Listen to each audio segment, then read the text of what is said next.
Bon voilà, alors je voulais faire un petit récapitulatif de ces 3 nuits passées en Seine. J'avais préamorcé un premier poste. À peine arrivé, 1 heure de pêche et je fais une commune calibrée dans les 13-14 niveaux.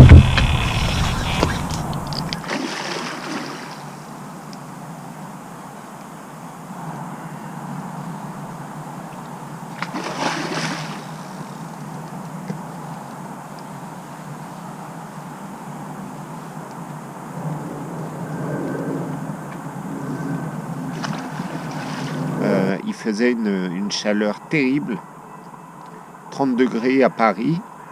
Et dans la nuit, en fait, les carpes ont commencé à frayer. Donc ça batifolait dans tous les coins sur la bordure. Et comme souvent, malheureusement, quand les poissons se mettent à frayer, eh bien, on a plus de touche, hein, pour ainsi dire.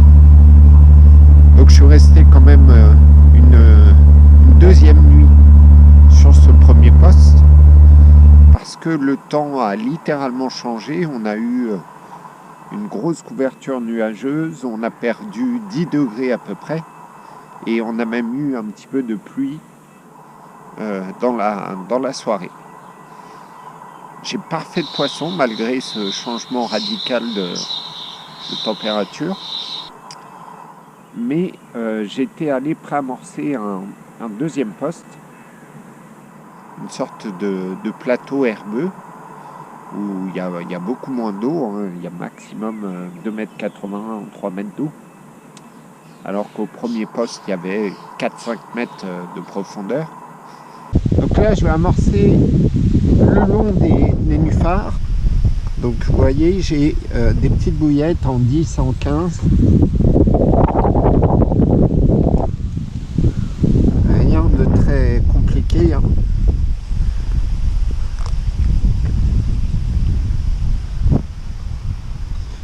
Il y a un petit peu de 18 aussi. Ensuite j'ai ébouillanté donc des petits pellets Live System. Vous voyez, ça permet de faire une pâte qui descend quand même plus rapidement, même si ça reste léger. Donc là, changement de poste. Je suis arrivé sur une zone où j'ai mis quelques appâts hier. C'est plutôt une sorte de plateau avec pas mal d'herbiers, des nénuphars, etc. Donc voilà, on va tenter ça. Et j'ai enchaîné de suite 2 poissons dans la journée. Une commune calibrée à peu près la même taille que celle prise le premier soir.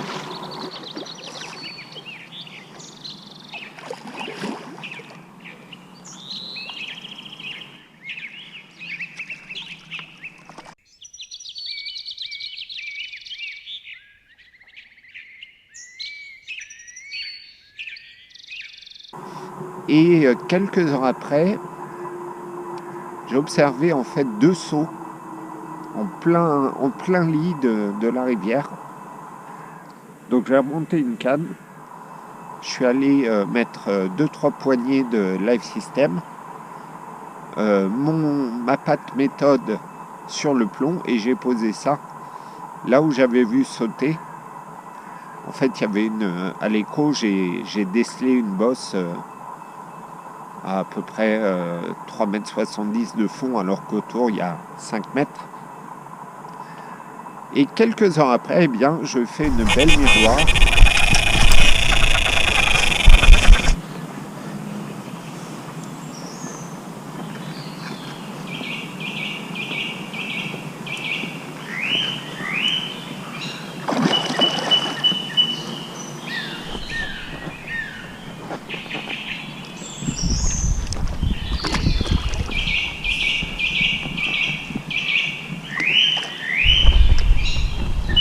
Ouh.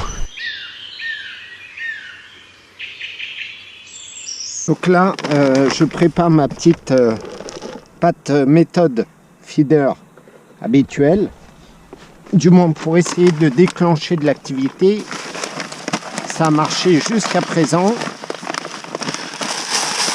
Je mets quelques pellets. Je vais rajouter un petit peu de maïs doux. Voilà. Ensuite, j'ai mis de l'eau à bouillir avec de l'eau bien chaude. Donc là, je laisse ramollir pendant quelques minutes. Voilà, je mélange une première fois. Vous voyez, les pellets ont déjà absorbé un petit peu d'eau et commencent à se ramollir. Alors j'aime bien ajouter un liquide, en l'occurrence ici, de l'huile de chènevis. C'est pas la peine d'en mettre beaucoup, hein. Juste un bouchon. Voilà. Donc je remélange. Il faut prendre le temps pour le faire. Là je le fais au bord de l'eau parce que je n'avais quasiment plus de pâte d'enrobage.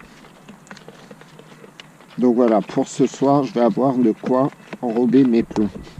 Alors, dernière étape, maintenant que les pellets sont ramollis, je vais rajouter de la farine. Là, c'est du bag mix Life System. Voilà, une fois que j'ai bien mélangé avec la sardine, je termine à la main. Et regardez, dans l'eau, voilà ce qui se passe.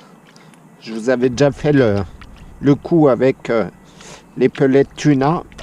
Donc ça va diffuser à proximité de mon montage. J'ai repositionné mes cannes et au petit matin, donc de cette troisième nuit, je fais une nouvelle miroir, toujours en plein lit de la rivière.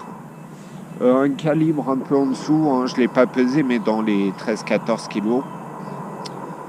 Et malheureusement, ensuite, aujourd'hui, j'ai enchaîné 4 touches de silure sur différents spots.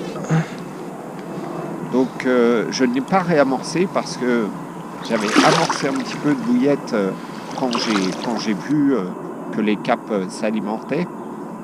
Mais c'est à double tranchant. La preuve, c'est qu'en amorçant un peu trop, on attire la convoitise des silures qui lessive littéralement les stocks.